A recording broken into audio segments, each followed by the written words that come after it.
All right, today we're diving into something pretty huge, an idea that really shook up the world of schooling, progressive education. And it all boils down to this one really powerful question. Is a child just an empty bucket waiting for us to pour knowledge into it? Or are they more like a young tree that we need to help grow? Yeah, at its core, this is really a tale of two completely different ways of seeing a kid. You've got the conventional school on one hand. Think strict rules, teacher at the front, everyone listening. And then on the other hand, you have the progressive school, where the child is the star of the show, the actual center of everything. And that contrast, well, that was the spark that ignited a revolution in education. Okay, so before we can really get the revolution, we've got to understand the old guard, right? What was the system that made people say, nope, there has to be a better way? So the traditional model, it was pretty rigid. The whole idea was that the teacher knows everything, period. And the child, they were seen as that empty vessel, just sitting there, waiting for information to be poured in. The power dynamic was totally unequal. And the focus wasn't really on letting kids be kids. It was all about prepping them for adulthood. The whole thing was built on authority and discipline. But you know, that kind of factory-like view of education, it just couldn't hold on forever. A totally new philosophy started to bubble up, one that completely flipped the script. It took the child from being a passive object and put them right in the spotlight. And listen to this quote from Bertrand Russell. It just nails the whole spirit of this new idea. He said, "We should look at a child the way a gardener looks at a young tree. It's not an empty pot you fill up. It's a living thing with its own nature, just needing the right soil and light to grow into something amazing." It's a total shift, right? From manufacturing kids to gardening them. So, when we talk about progressive education, we're not just talking about a couple of new classroom tricks. No, this was a full-on movement. The mission was clear: value childhood itself, dismantle those old, rigid, top-down practices, and put the kid back in the center of their own education. And this whole thing was based on some really different core beliefs, like the idea that kids are born good and curious, that learning should be something exciting, not a drag. It was about valuing who each kid is, their choices, and absolutely rejecting things like physical punishment. The whole point was to foster that creativity that every child has inside them. Now, an idea this big doesn't just come from one person. It was a global movement, really, powered by a handful of incredible thinkers who had the guts to say, hey, maybe there's a better way to do this. And you can see just how global it was. The idea traveled, it evolved. We're going to trace that path, starting with Rousseau in Europe, then jumping over to John Dewey in America, and then all the way to India to look at the amazing contributions of Sri Aurobindo, Rabindranath Tagore, and Mahatma Gandhi. So way back, you have Jean-Jacques Rousseau. He was a bit of a rebel for his time. He argued that kids are born good and it's society that messes them up. His big thing was that education should be about freedom, it should happen close to nature, and it should always be centered on the child. Then you've got America's own John Dewey, who took these ideas and really ran with them. His whole philosophy was learning by doing. He thought classrooms should be like little democracies, not just rows of silent kids, but places where they work together, solve real problems, and learn from actual hands-on experiences. Over in India, Sri Aurobindo brought this really deep spiritual layer to the conversation. He called it integrated education. For him, it wasn't enough to just educate the mind. You had to nurture the body, the heart, the soul, recognizing that divine spirit within every single person. A really holistic view. And then there was the amazing poet and thinker Rabindranath Tagore. He literally created a school without walls. He had classes held outside, under the trees, because he believed that art, music, and nature were just as important as any textbook for creating a truly well-rounded, worldly person. And finally, Mahatma Gandhi. He saw education as something much bigger, a tool for building a better society and for building character. He believed in connecting the work of the hands with the mind, that learning a practical skill was vital for your brain to grow. For him, the end goal of school wasn't just knowing stuff, it was about becoming a good person. Okay, so we've got all these amazing, powerful ideas from some of the greatest thinkers over the last couple of centuries, which leads to the big question, right? What's the legacy of all this today? So, yeah, where is progressive education now? Have we actually achieved the vision these pioneers laid out? Let's take a hard look. You know, when you put the principles side by side with what's actually happening in a lot of schools, you see a pretty big gap. The ideal is this child-centered, creative, nurturing environment. But the reality for so many kids? It's a world of standardized tests, pressure, and, some of those old-school top-down methods are still hanging around. There's a real disconnect between the dream and the day-to-day. And that brings us to a kind of sad conclusion, really. The truth is, a lot of schools today are still running on that old software, those pre-progressive ideas. That image of a child's brain being a vessel we just have to fill with facts, it's still very much alive in a lot of places. So I want to leave you with this question to chew on. Think about your own school experience. Think about the schools you see around you now. Which one was it? Was it a factory, all about churning out a standard product? Or was it a garden, a place that was trying to help every unique little tree grow into its best self? I think the answer to that question tells us a whole lot about how much of this revolution has actually become our reality. All right, let's jump right in. We're going to be talking about the ideas of Jean-Jacques Rousseau, a thinker who came along and basically turned the whole world of education completely on its head. He asked a really simple but totally radical question. What if we'd been doing it all wrong? And this quote, this is where it all begins. It's from his incredibly famous work, Emile. Rousseau just drops this bombshell right at the start. He's saying, look, kids are born inherently good. Pure even, but it's us, it's society that comes in and messes things up. This sets the stage for the big conflict we're exploring, nature versus society. So here's the plan. First, we're going to dig into what Rousseau was fighting against, this idea of society's corrupting influence. Then we'll get into his solution, letting nature be our guide, putting the child front and center, completely changing the teacher's job, and finally, seeing education as life itself. Okay, first up, society as the bad guy. To really get what Rousseau is saying, you have to picture the kind of education he was seeing around him. We're talking about rigid, top-down systems where you just sit down, be quiet, and absorb what you're told. And you can really see the difference here, right? It's like night and day. On one side, you have formal schooling, which Rousseau believed just crushes a child's natural curiosity. It imposes rules and structures and, in his view, actually breeds negativity. His vision was the total opposite. An education that nurtures who a child is, that helps them develop naturally, and that protects that goodness they were born with. So, if society and its structures are the problem, what's the fix? Well, for Rousseau, the answer was surprisingly simple and yet so profound. We have to get back to nature. This right here is the absolute heart of his entire philosophy. Now, it's really important we get this right. When Rousseau talks about a natural education, he doesn't literally mean every kid needs to go learn in a forest. What he means is that education should be in harmony with a child's own nature, their unique talents, their curiosity, their pace. The whole point is to let them grow organically, not to force them into some pre-made box society built. And if you follow that logic, if nature is the true guide, then that leads to his most, truly revolutionary idea. You have to knock the curriculum off its pedestal and put the child right in the center of the whole educational universe.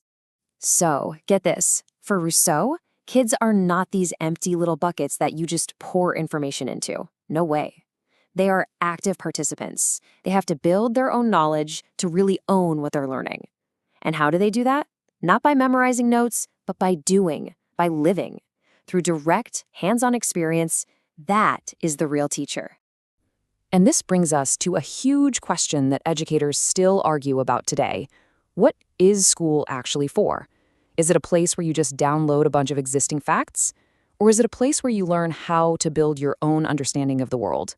You can guess which side Rousseau was on. Okay, so if the kid is the one actively building their own knowledge, what does the teacher do? Just stand there and watch? Well, no, but it completely flips their role on its head. The teacher is no longer the authority on high. They become a guide, a facilitator. So the teacher's new job description looks something like this. First, you have to truly see the child as an active being. From there, your job is to create a free and safe space for them to explore. You nurture their natural gifts and, this is so important, you act as a buffer, protecting them from all those negative influences of society. I just love this idea of the teacher helping to build a shield. It tells you that their job isn't just about academics, it's deeply moral. The whole goal is to empower the child to help them build an internal compass so strong that they can navigate the world and reject the bad stuff on their own terms. And all of this brings us to our final point, which is maybe the most beautiful part of Rousseau's entire vision. He believed that education wasn't just some preparation for what comes later. It had a much bigger, more immediate purpose. Just let that sink in for a second. The process of learning, of discovery, of growing up, that's the point. Education isn't just a rehearsal for the real world. The value is right here, right now, in the richness of that experience. So if you boil it all down, the ultimate takeaway is that the purpose of education is personal. It's intrinsic. It's all about the individual child and their unique journey. It's about letting a kid be a kid, live fully, and develop according to their own nature. For Rousseau, that's what a successful education and a successful life really is. And that leaves us with a really tough question for today, doesn't it? I mean, Rousseau's ideas are incredible, but how do they fit into our modern world of standardized tests, rigid schedules, and all this pressure to succeed? In a system that so often demands that everyone fit into the same mold, how can we possibly carve out space for the kind of authentic, natural education he dreamed of? It's definitely something worth thinking about. All right, today we're going to dive into the mind of someone who, honestly, was one of the most influential thinkers in modern education, John Dewey. I mean, this guy completely revolutionized how we think about school, about students, and really the whole point of learning itself. So to really get to the heart of Dewey's ideas, let's kick things off with a pretty fundamental question. Is the whole goal of education just to fill a bucket? Pour information into a student's mind? Or is it to light a fire, to ignite that natural curiosity and passion for learning? This is the exact debate that Dewey really forces us all to think about. So who was this guy, John Dewey? Well, to put it simply, he was a major American philosopher and, maybe more importantly, an educational reformer who just totally changed the way we look at school. Okay, so he was born way back in 1859, and his life really spanned this period of massive change. After he got his PhD, he published these totally game-changing books, things like The School and Society and Democracy and Education, and really, these are the books that laid the whole foundation for what we call progressive education, this idea that's all about connecting what we learn in theory with what we do in practice. Now, if you really want to understand his vision for the classroom, you first have to get a handle on his core philosophy, which is called pragmatism. And for Dewey, this wasn't some abstract academic theory. Not at all. He saw thinking as a tool, a practical tool for living, for solving real-world problems. Okay, so what is pragmatism exactly? Well, think of it like this, a map. A map is only true or valuable if it actually helps you get where you're going, right? For Dewey, the exact same thing applies to ideas. An idea's worth isn't about how good it sounds in a book. It's all about its practical results. Does it work in the real world? And this next part is absolutely key to understanding just how radical Dewey's perspective was. He believed that truth is created, not just discovered. He argued that truth isn't some fixed, universal thing just sitting in a vault somewhere waiting for us. No, instead we actually forge truths through our experiences as we solve problems. So what's true, what works, can actually change depending on the time, the place, and the specific challenge you're facing. And this process you see here, this is basically pragmatism in action. It's this really logical, structured approach, right? You start by figuring out what the actual problem is. Then you gather your info, you come up with a hypothesis, and then, and this is the important part, you test it out in the real world. For Dewey, this wasn't just for scientists in a lab coat. This is how we all learn. This is how we create knowledge in our everyday lives. Okay, so we've got the philosophy down, but how does all of this actually translate into education? Well, this is where Dewey's ideas get really exciting. If thinking is this active, problem-solving thing, then it follows that the classroom can't be a passive place. It has to transform into a space for active exploration.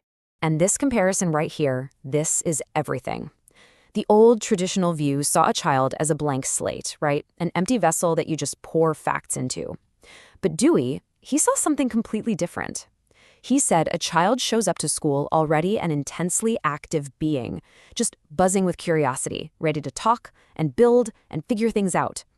So the teacher's job isn't to just write on a blank slate, it's to guide all that incredible natural energy. I love this quote. It just perfectly captures his whole child-centered philosophy. The point here is crucial. The system, the school, it's all supposed to serve the child. It's not the other way around. The curriculum, the teaching methods, the entire school environment. It should all be built around what the student is interested in and how they naturally develop. So if school isn't just about memorizing a bunch of facts, then what is it for? Well, for Dewey, the goal was a big one, and it had two parts. First, to develop capable, empowered individuals. And second, to build the foundation for a healthy, thriving, democratic society. And for him, you absolutely could not separate those two things. They were completely. Okay, so on that individual level, what does that look like? Well, it means education should equip students to tackle real problems that actually matter to them, right here, right now. It should give them the tools to experiment, to push back on assumptions, and ultimately to discover and grow into their own unique talents and abilities.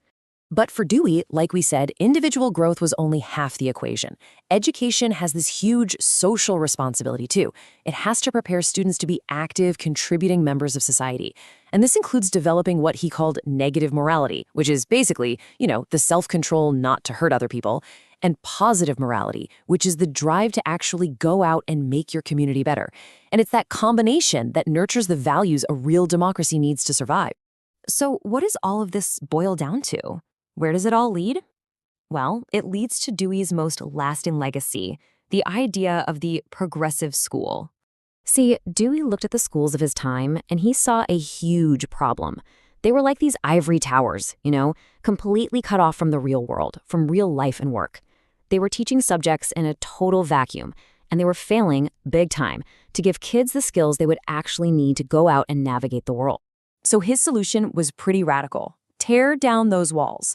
The progressive school he envisioned was basically a miniature democratic community. It's a place where you learn by doing, through direct experience. And the central goal isn't just cramming facts, it's developing the child's whole personality, their social side, their emotional side, and their intellectual side. And that brings us right back full circle, doesn't it? John Dewey's ideas, even though they're 100 years old, they force us to ask a question that feels more relevant today than ever. So I want you to think about it. Think about your own education or the schools you see around you. Are they designed like factories, just to transfer information as efficiently as possible? Or are they designed more like communities to create meaningful, transformative experiences? It's a question that really gets to the absolute heart of why we even bother to learn in the first place. Today we're going to talk about the ideas of John Dewey, a philosopher who asked a really powerful question. What is school actually for? And believe me, his answers, which he came up with over a century ago, might just completely change how you think about education today. So let's just get right to the heart of it, shall we? Is school a place where you just go to memorize facts for a test? Or is it supposed to be about something bigger? Like learning how to actually live? Dewey was all in on that second option. He argued that the real point of education is to get kids ready to be active, thoughtful citizens in a democracy. Okay, so if the goal is teaching kids how to live, then what in the world does that curriculum look like? This brings us to the what of Dewey's whole philosophy. For him, it had to be about so much more than just soaking up random facts and figures. Dewey basically broke it down into three big ideas. First, utility. The stuff you learn in school should actually be useful later on. This sounds a lot like the conversations we're having right now about STEM and job skills, doesn't it? Second, the psychological principle. You have to connect the curriculum to what kids are naturally curious about. And third, experience. Learning has to happen by doing, through social projects that feel like real life, not just reading about it in some dusty old book. And this gets to a huge problem Dewey had with traditional schools, the way they chop everything up into these separate little boxes. Math is here, history is way over there, and they never, ever mix. Dewey said this totally misses the point of education because all it does is train students to spit back information without ever really connecting the dots. I mean, look at the contrast here. It's pretty stark. On one side, you've got the old model, which is almost like a factory assembly line for facts. But on the other side, that's Dewey's vision. It's more like a collaborative workshop where students get their hands dirty, engage with real-world problems, and end up with a much deeper understanding. Now, a curriculum like this just can't work without a totally different kind of teacher. So that brings us to the who in Dewey's model, the educator. And their role, well, it completely flips. They go from being the main actor on the stage to being the director behind the scenes. This quote really says it all, doesn't it? The teacher isn't supposed to be up there just lecturing from the front of the room. They're a facilitator, a guide. Their job is to set the stage for discovery, not just to hand out all the answers. So what does this director actually do all day? Well, they pose these really interesting, challenging problems that get students thinking. They psychologize the curriculum, which is just Dewey's fancy way of saying they connect the material to what students are genuinely into. They set up all these hands-on projects for active discovery. And maybe most importantly, they create a classroom where everyone's voice is heard and respected, a place where ideas are built together.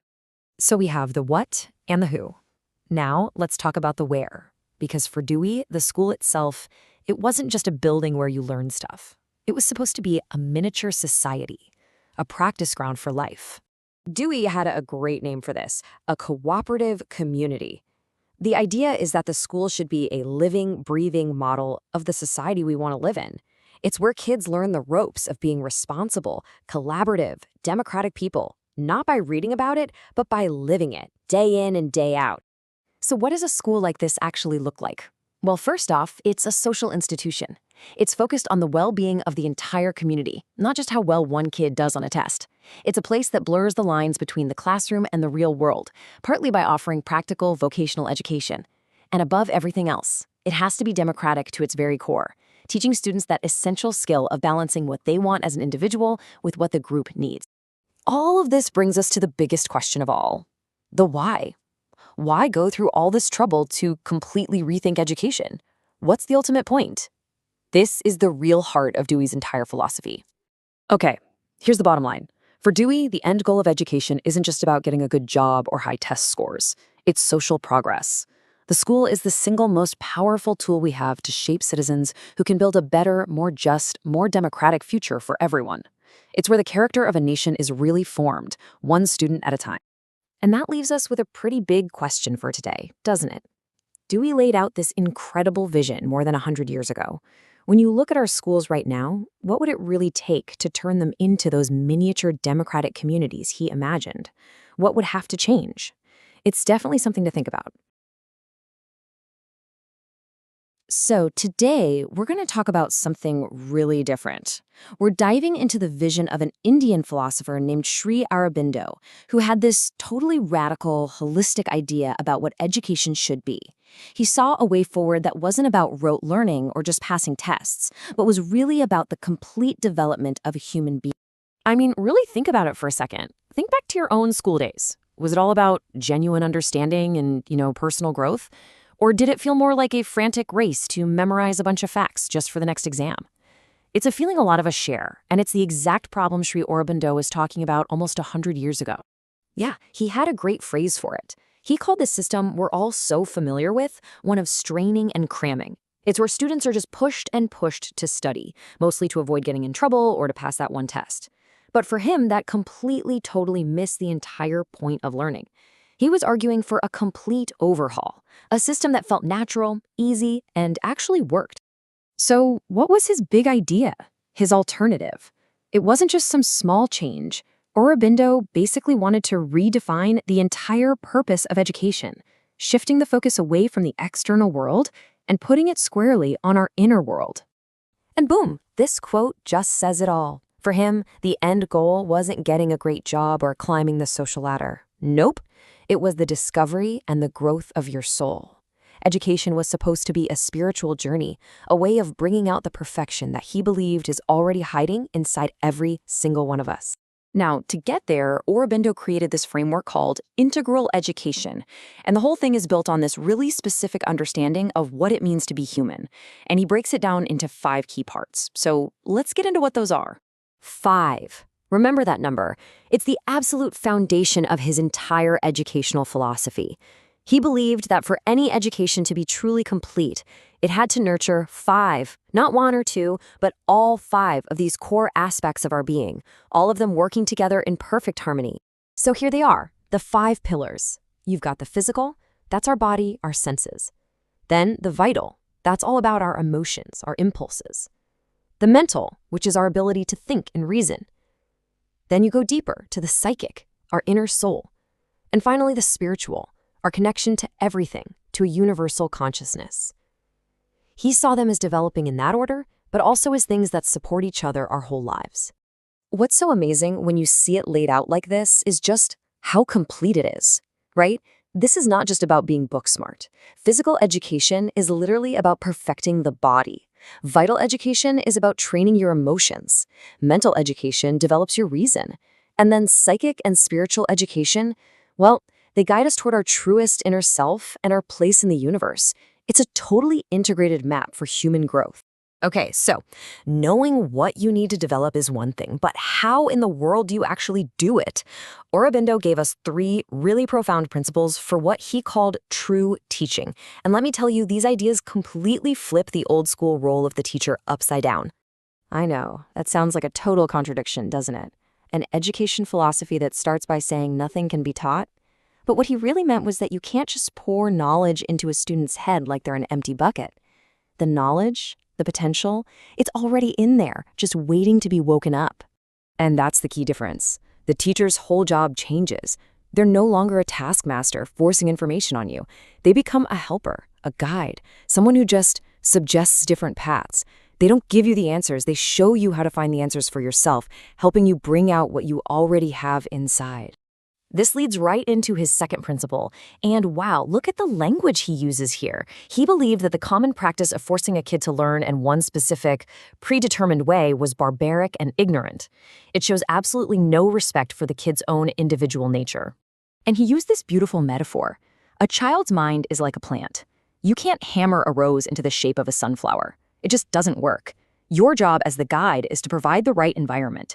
The soil, the water, the sunlight, and then just let it grow according to its own true nature, what he called swabhava. If you try to force it, you'll only break it. And the third principle is just so beautifully practical. It says education has to start right where the child is. You begin with what they already know, their family, their culture, their own backyard. Learning should feel like it belongs to them. You always work from the near to the far, from the known to the unknown. That way, learning becomes a natural part of their life, not something alien.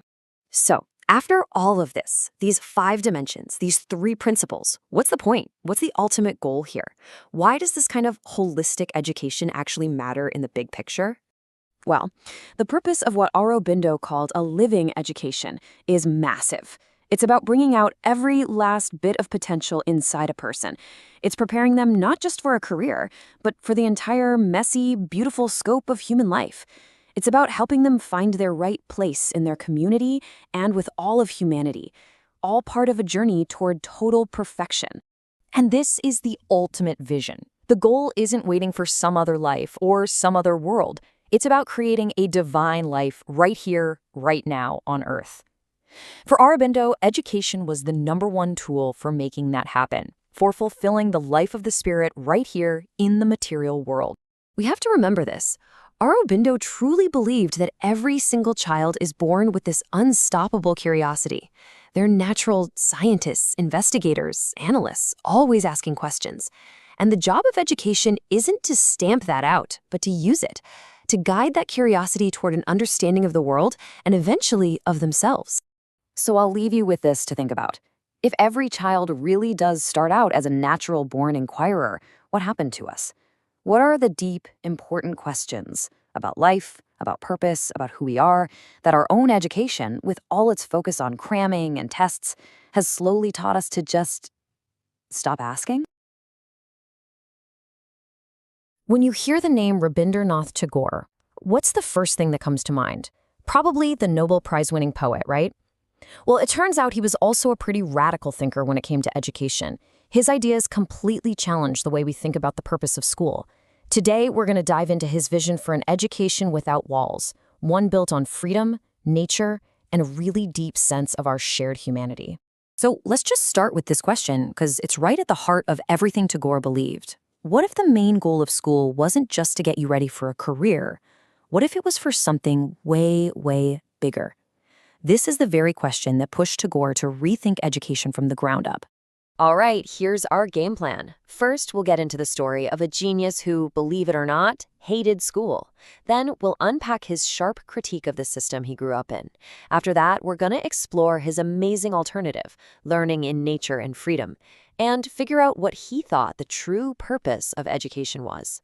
And finally, we'll see why his ideas are still so important today. To really get Tagore the educator, you have to first understand Tagore the student. And here's the wild part. This brilliant intellectual mind absolutely could not stand formal school. His own miserable experiences as a kid were the very thing that lit the fire for his revolutionary ideas later on. So Tagore was born in Calcutta, and he found the classrooms of his day to be totally rigid and honestly just suffocating. He hated it. So much so that at just 14 years old, he dropped out of school completely. His real education happened at home, studying on his own and with tutors who taught him everything from music and art to wrestling. This whole unconventional path shaped his thinking for the rest of his life. And that experience directly fueled his powerful critique of the education system at the time. You see, Tagore wasn't just complaining about boring lessons. He saw the British colonial education system in India as something much more calculated. He saw it as a tool for control, not for enlightenment. In Tagore's view, the system wasn't built to create curious, critical, well-rounded people. No, he argued it had a very specific goal: to produce clerks. Its main job was to turn out a compliant workforce to fill the desks in government offices and British companies across India. So while on paper the goal might have been education, what Tagore saw were the real-world consequences. This system was crushing creativity, it was killing critical thought, and it was creating these huge divides in society. It was an education designed to serve the rulers, not the people being ruled. And his critiques were incredibly specific. He pointed out that forcing kids to learn in English was like a double whammy. They had to learn a foreign language and the actual subject at the same time. The stuff they were learning was totally disconnected from the needs of their own society, especially in rural India. It was creating graduates who could memorize facts but didn't have a real scientific, questioning mindset. And maybe worst of all, it created this massive gap between the so-called educated and the culture they came from. But Tagore wasn't just about tearing things down. He was about building something new. In response to this broken system, he came up with a truly revolutionary alternative. A vision for a school without walls, where learning could happen with freedom, creativity, and a deep, real connection to the natural world. His whole philosophy was built on a few core pillars. He was adamant that real learning had to happen in a student's own language, their mother tongue. And it had to happen out in nature, which he called the greatest teacher of all. This education had to be based on freedom, which would naturally lead to self-discipline, instead of just forced obedience. It wasn't just about your brain either. It was about developing your feelings, your sense of beauty. And this is key. It's about helping students build their own knowledge, not just having it downloaded into their heads. You can see echoes of this in things like forest schools and project-based learning today. And this difference was absolutely crucial for Tagore. He was completely against any kind of punishment or forced discipline. He said all that does is create fear. Instead, he believed teachers should earn their students' trust, and from that trust, a natural internal self-discipline would just grow. And that is so much more powerful than any rules forced on you from the outside. And this really gets to the heart of it, the ultimate goal. For Tagore, education wasn't just about what happens inside a school building. It was about building a whole new kind of world. His entire project was aimed at creating a free society, a place where people can think for themselves and live without being ruled by fear. Okay, so if the goal isn't just getting a job, then what is it? Let's zoom out a bit and look at the higher purpose of education, according to Tagore. He saw it as a journey with a few different stages, starting with our practical needs, but leading to the highest hopes for all of humanity. Now, Tagore wasn't some naive idealist. He knew that education had to help people meet their basic needs. Get a job. That's step one. But that was just the starting line. From there, the journey continued to the full growth of your entire personality. Then, using that personal growth to help lift up your own society. And finally, you reach the highest stage, achieving what he called universalism. So what on earth is universalism? Well, this was the absolute peak of his philosophy. He believed the ultimate goal of education was to free all of humanity. It should help us develop a perspective so big that we see ourselves not just as a citizen of one country, but as a member of the entire universe. It's about learning to think about what's good for everybody, beyond just narrow nationalism. It's about thinking in terms of we, not just me. This all might sound a little lofty, but Tagore's ideas from over a century ago are honestly more relevant now than ever before. In our world of standardized tests and job-focused degrees, his philosophy makes us stop and ask some really hard questions about what our schools are actually for. His legacy is just so powerful. He was a huge champion of teaching kids in their native language. He pushed for equal education for women, which was a pretty radical idea at the time. He insisted on the importance of knowing your own cultural heritage as the foundation for understanding everyone else. And most of all, he believed the goal was to create critical thinkers who could shape their own world, not just passive learners who accept it as it is. This quote from Tagore himself just nails his belief about language. He said, "It was because we are taught in our own language that our mind quickened." Your mind doesn't just absorb stuff, it comes alive. It gets faster, sharper, more creative when it gets to learn and think in the language that's closest to its heart. So we'll end by turning Tagore's critique back on ourselves, on our time. Just look at the schools and universities around you. Think about your own education. Are we still kind of stuck in a model that produces workers for an economic machine? Or are we truly nurturing free minds, creative souls, and citizens of the universe? That's a question Tagore would definitely want all of us to be asking. Okay, so we all know Mahatma Gandhi, right? The political icon, the man who changed the world. But what if I told you his most powerful idea had nothing to do with politics? What if it was all about education? Yeah, I mean, you probably think of nonviolent resistance, right? The struggle for India's independence. He's this absolute giant in the political world, and for good reason. His ideas there are, legendary. But see, there was this other revolution he was trying to kickstart, one that was all about totally reinventing how we learn. And honestly, it's a vision for education that kind of got overlooked for a long time. So let's dive in and really explore it. So he called his big idea basic education. And that name, it sounds simple, right? But trust me, what was behind it was anything but. It was totally revolutionary. See, for Gandhi, education wasn't just about, cramming a kid's head full of facts and figures. No way. It was about holistic development, the whole person. He saw it as the way to achieve complete, all-around growth. He actually broke it down into 3 core parts that had to be woven together. First, you have the hand. That's all about physical skills, making things, craft. Then the mind, your intellect, right? And finally, the soul, which for him was all about moral character. And here's the key, the absolute game changer. He said, these aren't separate things you learn in different classes. No, you can't develop one without the others. They have to grow together, totally in sync. And this quote just nails it. Look, knowledge is great, it's important. But for Gandhi, the real prize, the ultimate goal of all education, was character. Everything, and I mean everything, had to be built on a foundation of integrity and truth. Okay, so how did he actually plan to pull this off? Well, he built his entire philosophy on 7 fundamental pillars. And these aren't just historical footnotes. They're 7 pretty radical ideas that still challenge how we think about school today. All right, let's get into them. Here are the 7 core principles. First up, pillar number 1. Literacy is not the same thing as education. For Gandhi, just learning how to read and write, well, that's just the starting line. That's not the goal. True education has way bigger fish to fry. Literacy is just the tool you use to get there, not the destination itself. Pillar number 2, and this one is absolutely central to his whole philosophy, is that the real value of education isn't building character.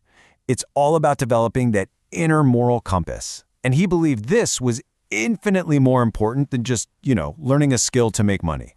All right, pillar number 3 completely flips the script on what a teacher is supposed to be. The old view, they're just a person who dumps knowledge into your brain. But Gandhi's view? No. The teacher is a facilitator, a guide, someone who creates the right environment for students to grow on their own. He had this beautiful way of putting it. A lamp has to burn itself to light other lamps. Now, pillar 4, this was seriously radical for his time. It's called the dignity of labor. You have to remember, this was in a society that was super divided by class, where working with your hands was seen as, well, less than. Gandhi came in and said, nope, manual work has to be a central part of education, and it deserves the exact same respect as intellectual work. I mean, how incredible is that? So why was this such a big deal for him? Well, for a few reasons. It connects theory to practice, what you read in a book to what you can do in the real world. It also helps tear down those social walls between the thinkers and the doers. And maybe most importantly, it makes learning actually relevant to your life. Okay, pillar 5 is simple, but so powerful. Education has to be for everyone, period. He was a huge champion for universal access. He saw absolutely no reason to discriminate between men and women or between people living in big cities and those in tiny villages. Number 6 gets into the bigger picture. Gandhi saw education as the ultimate weapon, a nonviolent one, of course, for social revolution. He genuinely believed that through the right kind of education, you could rebuild society from the ground up. You could get rid of its worst parts and build a future based on things like harmony, responsibility, and peace. And that brings us to our 7th and final pillar. This one starts with a really basic but really important question. What language should a kid learn in? Gandhi's answer on this was crystal clear: the mother tongue. He was completely against forcing a foreign language like English on kids. He argued it just disconnects them from their own culture, and he even said it makes them strangers in their own land. It was just this extra, unnecessary weight that actually got in the way of real learning. So, yeah, these ideas are getting close to 100 years old. But the big question is, what can they possibly teach us today in our world? I mean, think about it. In a world that's all about screens and AI and virtual everything, what can we really learn from an education of the hand, the mind, and the soul? An education that puts character right at the very heart of it all. You know, maybe now more than ever, Gandhi's vision isn't just some dusty old idea from a history book. Maybe it's exactly the guide we need for the future.